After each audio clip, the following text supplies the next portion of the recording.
Assalamualaikum warahmatullahi wabarakatuh. Saya sedang bersama dengan guru kita, sahabat kami, senior saya di Al-Azhar Kairo Mesir, Al-Mukarram, Tengku Ustadz Damanhur Abbas. Jangan lupa ikuti kajian beliau. Yang tidak bisa, jangan ketinggalan ikuti kajian online beliau di channel Ustadz Damanhur Abbas Official. Subscribe, like, share, and comment.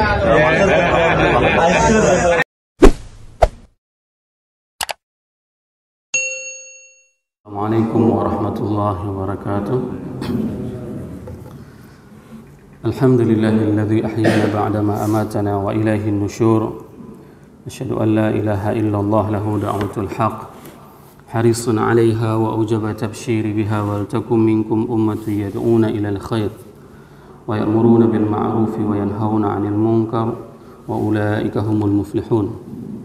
Asyhadu anna Muhammadan 'abduhu wa rasuluhu ballagha risalah وأدى الأمانة ونصح الأمة وكشف الغمة حتى آتانا اليقين ليلها كنهارها لا يزيغ عنها إلا هالك.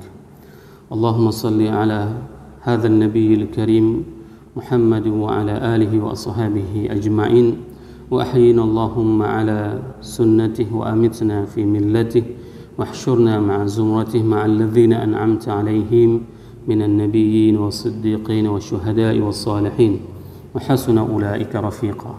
رب اشرح لي صدري ويسر لي أمري واحلل عقدة من لساني يفقهوا قولي أما بعد.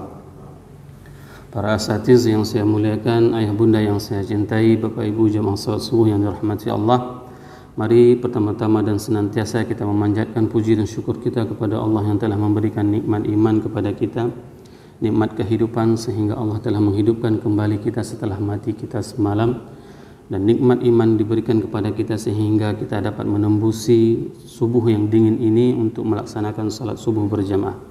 Kalaulah bukan karena iman, maka sungguhlah berat salat subuh ini. Sebagaimana yang dikatakan oleh Rasulullah SAW, dua salat yang paling berat dilakukan oleh orang munafik, yaitu adalah salat subuh dan salat isya.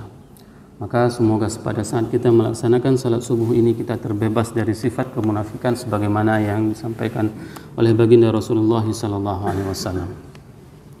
Salawat dan salam mari senantiasa kita panjatkan kepada junjungan kita Nabi besar Muhammad SAW, di mana beliau telah mengajarkan kepada kita semua aspek kehidupan ini. Semoga dengan kita memperbanyak salawat kepada baginda Rasulullah SAW akan tumbuh rasa cinta kita kepada beliau yang telah mengajarkan semua aspek kehidupan ini.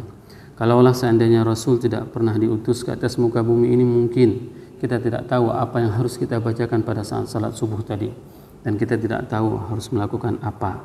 Oleh sebab itu, senantiasalah berselawat kepada baginda Rasulullah SAW sehingga kita akan diakuinya sebagai umatnya nanti di hari akhirat. Dan hal yang paling terpenting itu adalah pada saat kita nanti diberikan syafaat oleh baginda Rasulullah SAW dan akan disuguhkan air dari telapak sucinya kepada kita semuanya. Semoga jamaah subuh yang berhadir pada subuh yang berbahagia ini merupakan di antara umat Nabi Muhammad SAW yang akan diberikan syafaat dan disuguhkan air dari telaga Kautsar. Allahumma amin. Bapak ibu jamaah salat subuh yang dirahmati Allah, pada pertemuan yang lalu kita telah membahas kata-kata pada saat Allah firman-Nya di ayat 20 yang berbunyi thummas sabila yassarah. Kemudian Allah memudahkan jalan kita. Sebagaimana kita telah jelaskan pada saat melahirnya seorang ibunda kepada kita, maka begitu mudahnya jalan yang keluar sehingga bayi yang begitu beratnya 3, sekian kilo, 4 kilo, bahkan 5 kilo pun masih bisa dilahirkan oleh seorang ibu. Ini menunjukkan adanya kemudahan yang Allah berikan kepada seorang ibu pada saat melahirkan. Begitu juga kemudahan-kemudahan lain yang diberikan oleh Allah kepada kita. Pada saat kita diberikan hidup dalam keadaan Islam seperti ini, maka Allah berikan kemudahan kepada kita, dikirimnya baginda Rasulullah SAW sehingga kita tahu apa yang harus kita lakukan. Bayangkan kalau seandainya kita tidak pernah diajarkan oleh baginda Rasulullah untuk bergosok gigi, mungkin semua gigi kita akan kuning hari ini. Begitulah tradisi dan budaya orang-orang yang hidup di Eropa ataupun di Amerika. Mereka sangat jarang membersihkan gigi, bahkan masih hari ini mereka masih membersihkan gigi dengan benang. Ini merupakan salah satu hal yang tidak diajarkan oleh apabila mereka tidak mendapatkan kemudahan dari Rasulullah SAW. Maka sungguh beruntung pada saat kita diberikan nikmat Islam kepada kita, maka kita juga diberikan Rasul sebagai petunjuk hidup kita, sehingga kita bisa mengetahui bagaimana cara membersihkan diri, bagaimana cara bersiwak, bagaimana cara hidup dalam menjalani tatanan kehidupan ini. Ini diantara makna thumma sabila yassara. Pada ayat 21 Allah berfirman thumma amatahu fa aqbarah. Di dalam bahasa Arab, kata-kata thumma itu digunakan dengan kata-kata yang berurutan, di mana proses pertama yaitu adalah thumma sabila yassara, manusia itu dilahirkan, setelah dilahirkan dia akan hidup, maka setelah dia hidup, proses berikutnya itu adalah kematian. Allah di sini mengatakan thumma amatahu, kemudian Allah mematikan mereka, fa aqbarah, maka dikuburkan mereka. Ini merupakan sebuah pelajaran penting. Sebagaimanapun manusia ini dalam keadaan normal, maka proses yang harus dilakukan bagi orang mati itu bukan dibakar. Proses bagi orang mati itu bukan dengan dibakar, akan tetapi dengan dikuburkan. Ini adalah perintah, sebagaimana pada saat Habil dan Qabil melakukan kriminalitas pertama sekali, maka pada saat itu diberikan sebuah contoh burung yang sedang berkelahi, maka burung itu saling membunuh dan dia tidak tahu bagaimana cara menguburkan saudaranya. Maka dilihatlah dari burung tersebut, maka dikuburkanlah saudaranya. Begitu juga dengan manusia. Sehebat apapun kehidupan manusia di atas dunia ini, jabatan apapun yang dimiliki olehnya, kalaulah seandainya kematian itu tidak ada, maka dia tidak akan bisa merasakan kenikmatan. Ini yang harus kita akui dan harus kita yakini di dalam jiwa kita, bahwasanya kematian itu adalah nikmat yang terbesar. Kenapa dikatakan dengan nikmat? Dikarenakan semua amal saleh yang kita lakukan di dunia ini akan kita dapati balasannya pada saat seseorang itu akan mati. Pada saat seseorang itu mengalami proses kematian, maka orang tersebut akan merasakan nikmatnya semua pekerjaan yang dia lakukan. Dan hikmah yang paling terbesar, kalau seandainya Allah tidak mematikan kita, mungkin hari ini kita sudah sangat bersesakan hidup di atas muka bumi. Mungkin untuk berpijak pun tidak ada tempatnya lagi, dikarenakan apa? Manusia tidak pernah mati. Namun Allah sendiri yang menjanjikan bahwasanya bumi ini tidak akan penuh, bumi ini tidak akan pernah sesak. Dikarenakan apa? Dikarenakan adanya proses yang dinamakan dengan kematian. Thumma amatahu fa aqbarah. Setiap kata-kata thumma itu menandakan bahwasanya rentetan antara satu perbuatan dengan perbuatan yang lain itu berurut. Misalnya seperti saya mengatakan, saya memasuki masjid ini, kemudian dimasuki oleh Bapak Ahmad. Itu adalah menggunakan kata-kata thumma. Tetapi kalau seandainya kata-kata yang digunakan ini adalah bukan thumma, fa, kata sambungnya itu adalah fa, itu menunjukkan antara satu proses perbuatan dengan perbuatan yang lain itu ada jeda yang cukup lama. Di mana kita dapat melihat pada saat Allah berfirman fanufikha fis-sur, dan pada saat sangkakala itu ditiup. Kapan ditiup sangkakala? Kita tidak tahu. Kenapa? Karena proses dari kelahiran kita, diciptakan kita, hidup kita di atas muka bumi ini, dan kita menunggu sangkakala itu sangat lama bagi manusia. Maka kata-kata yang digunakan itu adalah kata-kata fanufikha fis-sur. Nah, pada saat tiupan sangkakala kedua, maka digunakanlah kata-kata di dalam Al-Quran itu adalah thumma nufikha ukhra. Maka ditiuplah sangkakala kedua. Karena apa? Karena proses antara sangkakala satu dengan sangkakala kedua itu tidak ada perbuatan lain, tidak ada kegiatan lain. Maka kata-kata yang digunakan di dalam Al-Quran ini sungguh diqqah, sungguh detail dan sungguh tepat penempatannya. Thumma amatahu fa aqbarah. Kemudian manusia dimatikan oleh Allah dan dikuburkan. Maka sungguh nikmat kematian itu dikarenakan kita akan bertemu dengan Rabb kita. Dan salah satu pertemuan yang tidak ada batas antara seorang hamba apabila meninggal itu adalah mereka yang meninggal syahid di jalan Allah. Sebagaimana hadis yang diriwayatkan oleh dari Jabir bahwasanya ayahnya itu bertemu dengan Allah kifahan, berbicara dengan Allah secara langsung tanpa ada tirai. Semua orang-orang yang syahid di jalan Allah, mereka itu ruhnya itu akan diangkatkan dan akan berbicara dengan Allah, tapi dengan ada sitar, dengan ada hijab. Namun tidak seperti yang dirasakan oleh Abdullah bin Haram pada saat beliau meninggal dunia syahid, maka beliau berbicara dengan Allah kifahan. Thumma idza syaa'a ansyarah. Kemudian jika Allah menginginkan akan membangkitkan.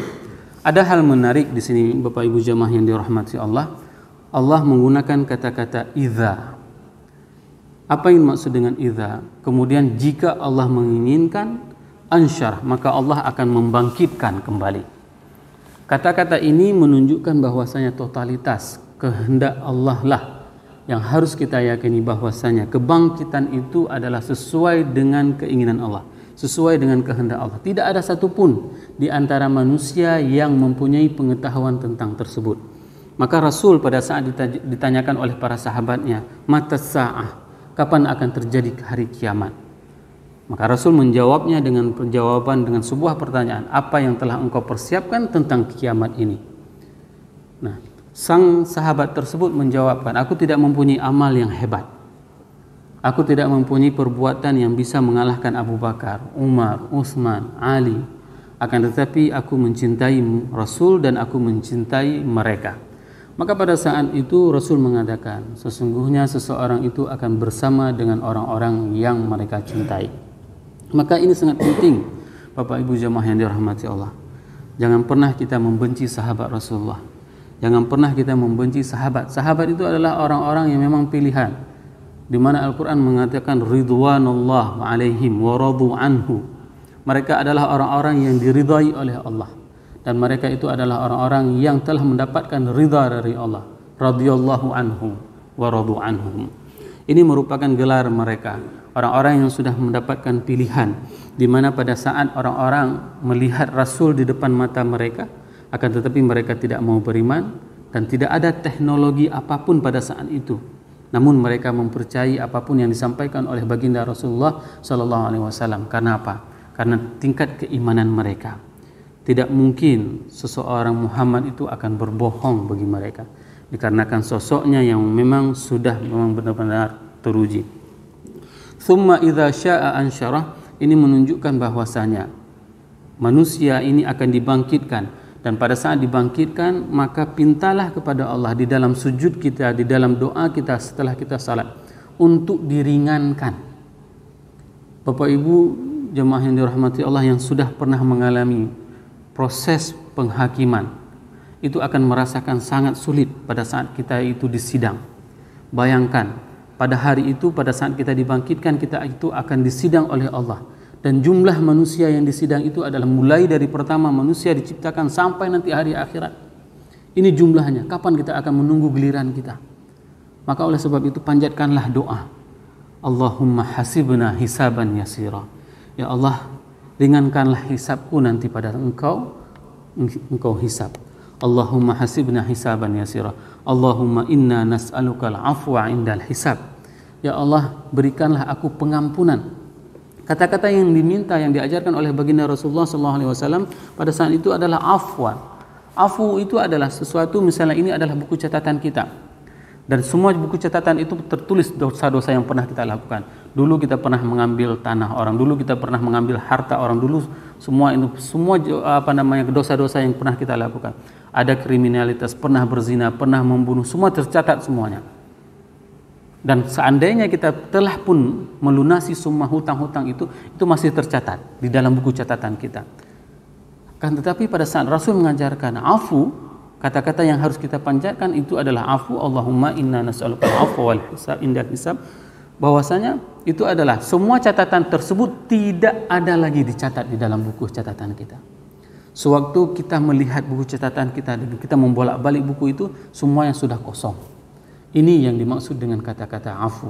Berbeda dengan kata-kata ghufrun, berbeda dengan kata-kata ghafara. Allahumma ghfirli misalnya seperti itu diampuni, akan tetapi dosanya masih tercatat di dalam buku harian. Namun pada saat kita meminta kepada Allah, Allahumma inna nas'alukal afwa indal hisab, Allahumma hasibna hisaban yasira, Allahumma innaka afuwun karimun halimun tuhibbul afwa fa'fu anna ya karim. Ini merupakan permintaan doa pada saat semua buku catatan kita itu telah dihapus, tidak ada lagi tulisan apapun tentang kriminalitas yang kita lakukan. Semoga apa yang saya sampaikan ini bermanfaat kepada saya dan kepada jamaah semuanya, sehingga kita dapat meningkatkan kualitas keimanan kita kepada Allah dan bertambah cintanya kita kepada Allah dan kepada Rasul. Subhanakallahumma wa bihamdika asyhadu an la ilaha illa anta astaghfiruka wa atubu ilaik. Wassalamualaikum warahmatullahi wabarakatuh.